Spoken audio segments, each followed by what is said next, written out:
اللہ نے تمہیں پیسے دیے ہیں, نئی گاڑی تم نے خریدی ہے, چھوٹے بچے کا جوتا کیوں باندھ دیا آگے تم نے؟ جوتا باندھنے سے اگر یہ ایکسیڈنٹ سے, حادثے سے گاڑی بچ سکتی ہوتی ہے تو پھر پاکستان کے جتنے پی آئی اے کے جہاز ہیں سب پر باندھ دینا چاہیے, سب پہ جوتے لٹکے ہوئے ہیں. عجیب تم نے فلسفہ تراشا. کسی نے جو ہے وہ کالی رنگ کی پٹی باندھ دی نیچے, اس سے اس کو نظر نہیں لگے گی. گھوڑے کے پاؤں کے نیچے جو کھری لگی ہوئی ہوتی ہے, کچھ لوگوں نے اپنے گھروں میں وہ باندھی ہوئی ہوتی ہے کہ اس سے ہمارے گھر کے اندر کوئی مصیبت نہیں آئے گی, کوئی تکلیف نہیں آئے گی. کسی نے ہنڈیا اپنے گھر کے اوپر الٹی رکھی ہوئی ہوتی ہے, یہ ہنڈیا بچا لے گی. اور میاں ہنڈیا کیا بچائے گی تجھے؟ اللہ کے قہر سے کچھ نہیں بچا سکتا. جب تمہارے اوپر کوئی مصیبت نازل ہونی ہے تو کچھ نہیں بچا سکتا. اگر بچنا چاہتے ہو تو پھر اللہ سے استغفار کرو, اللہ تعالیٰ کی تسبیح کرو, اللہ کی تحلیل کرو, میرے حضور پہ درود پڑھو, پھر دیکھنا کہ مصیبتیں ٹلتی ہیں یا نہیں ٹلتی. تو یہ خام خواہ کے رکیے, اور یہ عامل لوگ جو ہیں ان کا تو کام ہی یہی ہے.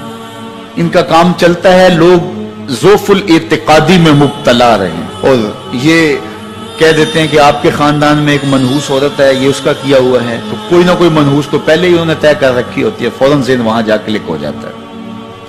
اس کا نون سے نام شروع ہوتا ہے, اس کا کاف سے نام شروع ہوتا ہے, اس کا جیم سے نام شروع ہوتا ہے, تو پورے خاندان میں کسی کا نام کاف, نون یا جیم سے تو شروع ہوتا ہی ہوگا, یا دوستوں میں, تو فوراً ذہن جو ہے ادھر منتقل ہو گیا.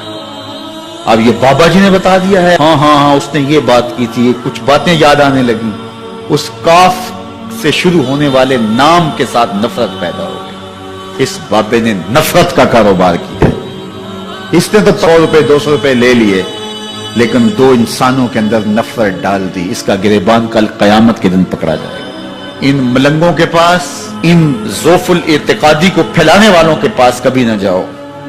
تمہیں مصیبت پڑی ہے, تمہیں لگ رہا ہے کہ شاید میرے اوپر جادو ہے, تو پڑھو نا سورہ بقرہ, جادو جڑ سے اکھڑ جائے گا. 40 دن اپنے گھر میں سورہ بقرہ پڑھو, برکت ہوگی. کہتے ہیں مولوی صاحب 40 دن تو نہیں پڑھی جا سکتی, 2.5 پارے, ہمیں کوئی تعویذ ہی کرتے ہیں. ہم شارٹ کٹ چاہتے ہیں نا, روزانہ صبح 2.5 پارے سورہ بقرہ پڑھے, یہ تو ہم سے نہیں پڑھی جائے گی, تو آپ کوئی تعویذ ہی لکھتے ہیں. کاروبار میں برکت نہیں, میں کہتا ہوں پڑھو نا سورہ واقعہ, 3 رکوع ہیں, برکت ہوگی. ہم کہتے ہیں ہمیں تعویذ ملنا چاہیے, بس وہ ہم گلے میں رکھ دیں, بٹوے میں رکھ لیں, پرس میں رکھ لیں, اور ہمارا کام ہو جائے, ہمیں کچھ بھی نہ پڑھنا پڑے, ہمیں وضو تک نہ کرنا پڑے, نماز نہ پڑھنی پڑے, اور برکت ہو جائے. ایسے برکت تو نہیں آتی. اس لیے چھوڑو ان کی جان, آؤ قرآن مجید پہ آؤ, آؤ سجدوں پہ آؤ, آؤ دعاؤں پہ آؤ. سحری کے وقت اس کی رحمتیں آواز دے رہی ہوتی ہیں, حل من مسترزقن, ہے کوئی رزق مانگنے والا, اور تم اس وقت سوئے ہوئے ہو, سارے دن ٹھوکریں کھاتے ہو. آؤ نا اس وقت جھولی پھیلا کے, ہاتھ پھیلا کے کہو مالک تو جھولیاں بھر دے.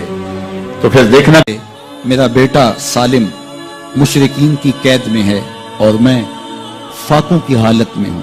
تو فرمایا آل محمد کے پاس ایک سیر جو ہیں, بس اس کے علاوہ ہمارے پاس بھی کھانے کے لیے دنیاوی اسباب نہیں ہیں. کہا صبر کرو اور اللہ سے ڈرو, اور لا حول ولا قوت الا باللہ کثرت کے ساتھ پڑھو. یہ ایسا وظیفہ ہے, ایک حدیث پاک میں آتا ہے کہ یہ 99 بیماریوں کا علاج ہے.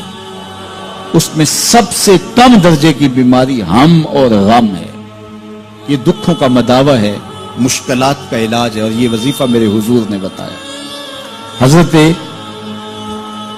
ابو ذر غفاری رضی اللہ تعالیٰ عنہ کو حضور نے 5 چیزیں بتائی تھی. ان میں سے 5ویں چیز یہ تھی کہ ابو ذر کثرت کے ساتھ لا حول ولا قوت الا باللہ پڑھا کرو.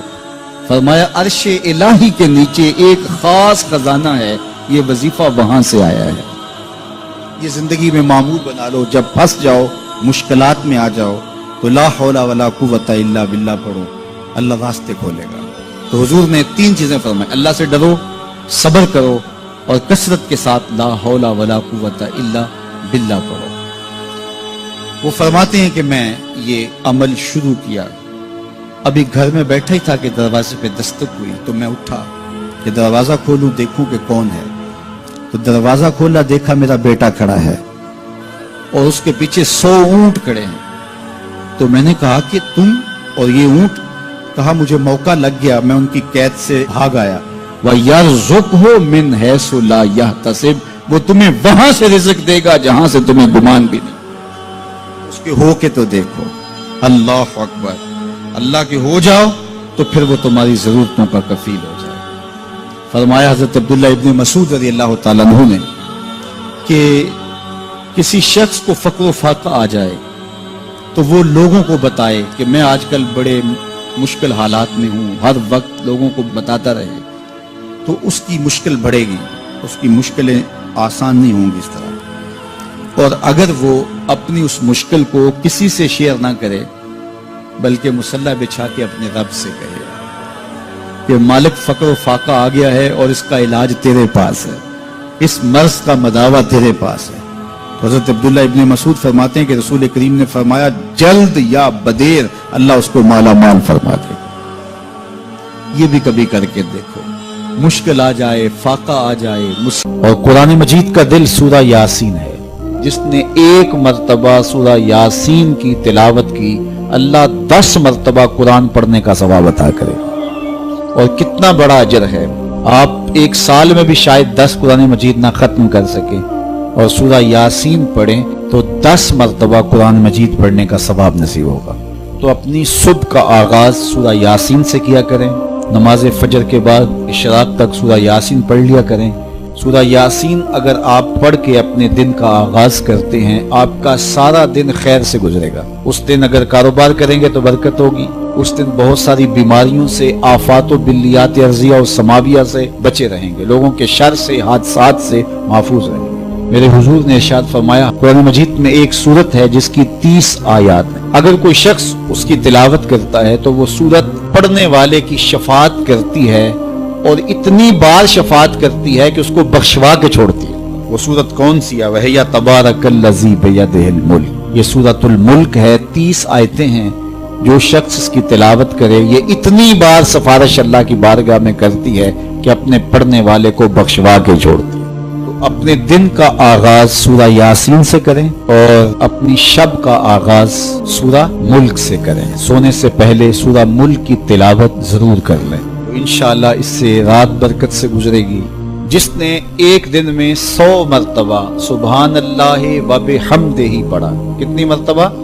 100 مرتبہ کیا پڑھا؟ سبحان اللہ و بحمدہ، فرمایا کہ اس کے گناہ سمندر کی جھاگ کے برابر بھی ہوں تو اللہ معاف فرما دے گا۔ تو یہ اپنے وظائف میں شامل کر لیجئے، سبحان اللہ و بحمدہ۔ اور حدیث بخاری ہے کہ 2 کلمے ایسے ہیں جو اللہ کو محبوب ہیں اور زبان پر مشکل نہیں، زبان پر بڑے آسان ہیں، اور جب میزان پہ رکھے جائیں گے تو پلڑے کو جھکا دیں گے، بڑے بھاری ہیں میزان پہ۔ وہ 2 کلمے یہی ہیں، سبحان اللہ و بحمدہ، سبحان اللہ العظیم۔ تو اگر اس کو 100 مرتبہ روزانہ پڑھے تو سمندر کی جھاگ کے برابر بھی گناہ ہو تو اللہ معاف فرما دیتا ہے۔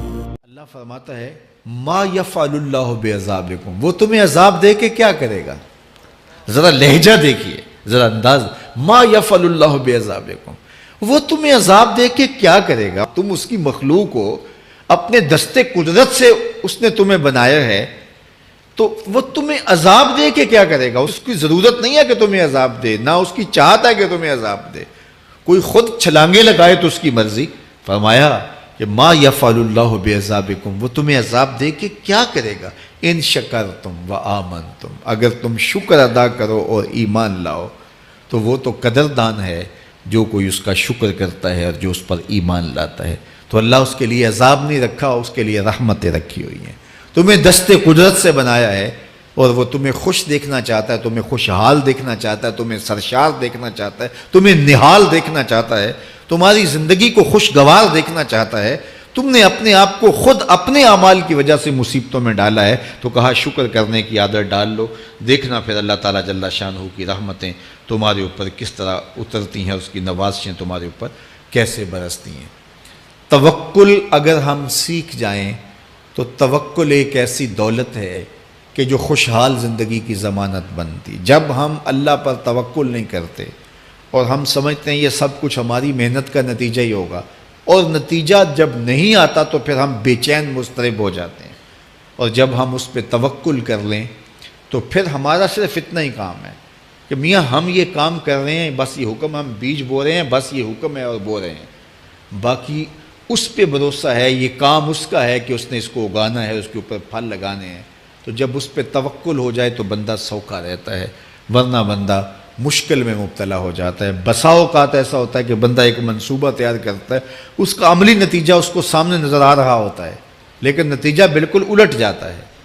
سید علی المرتضیٰ فرماتے ہیں میں نے اپنے ارادوں کی شکست سے ہی اپنے رب کو پہچانا ہے، کہ میں ایک منصوبہ تراشتا ہوں کہ یہ اور یوں ہوگا اور وہ ہونا چاہیے، لیکن نتیجہ وہ نہیں آتا، تو کوئی طاقت ہے اس کا جو نتیجہ بدل دیتی ہے۔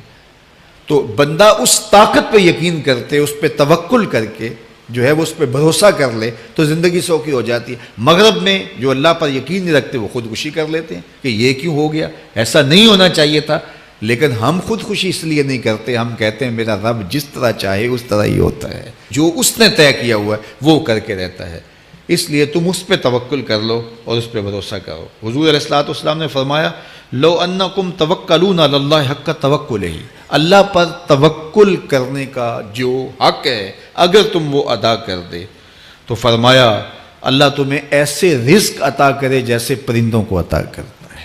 ہمارا تو کاروبار ہے، یہ فیکٹری ہے، یہ دکان ہے، یہ ہماری نوکری ہے، ہم نے یہاں سے کمائی کرنی ہے۔ پرندوں کا کوئی کاروبار نہیں ہوتا، کوئی نوکری نہیں ہوتی، کوئی ٹھیا، کوئی اڈا نہیں ہوتا جہاں جا کے انہوں نے رزق کے لیے کوئی آغاز کرنا ہوتا ہے، بلکہ حضور نے فرمایا تغدو خماسا و تروح بطانا، جب وہ صبح گھر سے نکلتے ہیں تو خالی پیٹ نکلتے ہیں اور انہیں کوئی اپنی منزل کا تعین نہیں ہوتا، جدھر خیال آیا اڑ گئے ادھر، لیکن کبھی ایسا نہیں ہوا کہ شام کو خالی پیٹ واپس آئے ہوں، کہا وہ پیٹ بھر کے آتے ہیں۔ باہو بولے بن توکل پنچھی اڑ دے، خرچ نہ پلے زیرا ہو، جب گھر سے اڑتے ہیں تو ان کے پلے نہ کوئی خرچ ہوتا ہے، نہ راس المال ہوتا ہے، نہ کوئی اوزار ہوتے ہیں، نہ کوئی ہتھیار ہوتے ہیں، کچھ بھی نہیں ہوتا، یوں ہی گھر سے نکلتے ہیں، کبھی بھی خالی پیٹ نہیں آئے۔